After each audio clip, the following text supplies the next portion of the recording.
those watching probably know you best as the CEO of DoNotPay, which short description is an AI-powered lawyer chatbot that originally helped you get out of parking tickets. Why do you want to raise that much money and invest it on your own without any partners? So I specialize in backing young founders. I'm an investor in more Teal Fellows than anyone else. And I think young, undiscovered talent is really a great investment opportunity. I was lucky to be the first investor in a company called Owner, which yesterday announced around a $1 billion valuation. Right, so you took them from basically pre-seed when you made your investment to unicorn status. So you're now saying you think you can do this? I think that everyone is chasing hype, but young founders are really the future. And I love undiscovered people that everyone is passing on.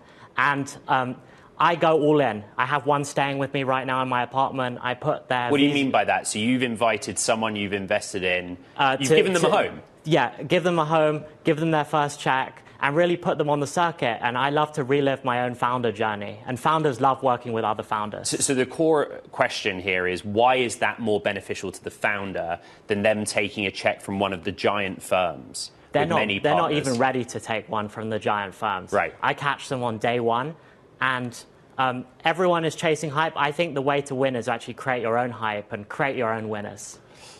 It's interesting where you raise the money from. So one of the anchors of Fund 4 is Sequoia, a very large firm. We will have a partner from Sequoia on later in the program.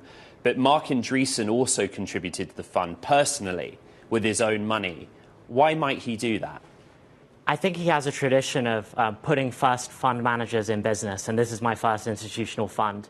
I should mention he's also the first investor in DoNotPay. But he did that through Andreessen Horowitz, his giant firm. So now he's giving money to you personally out of his own pocket because he feels that you can, get to founders earlier than Andreessen Horowitz can at this stage? I would just say it's about helping the ecosystem. What's the strategy here? What kind of size checks will you write? What cadence of deals do you want to do? Because we're talking early stage. So there's so much noise right now. People are doing dozens or even hundreds of deals a year. I want to take the opposite approach. I take one person every month or every other month and go all in for them. And that can be a $200K check, and it can be as high as $1 million. Is it like more akin to an incubator than it is to sort of traditional seed, Series A, Series B round? It's really up to the founder to build their business, but it's almost like an incubator. I feel like I'm a railroad conductor putting them on the right track. You also have a job at DoNotPay. How are you going to manage that? Leading your own startup as well as backing others, finding the next DoNotPay. Founders really love to work with other founders, and I think it's an unfair advantage being a founder and an investor. No one likes to work with a money manager or a professional investor, and because I can give that founder energy and share solutions to problems that I've overcome, founders really appreciate that. What are the learnings you're taking from the DoNotPay story and how you want to approach this? Like I recall a story where you had breakfast with Marc Andreessen in 2016, and at that time, DoNotPay was going to be a not-for-profit, but you were convinced otherwise by him. Yes, and the tiniest moment or strategy change can change everything, and I want to be that for my founders.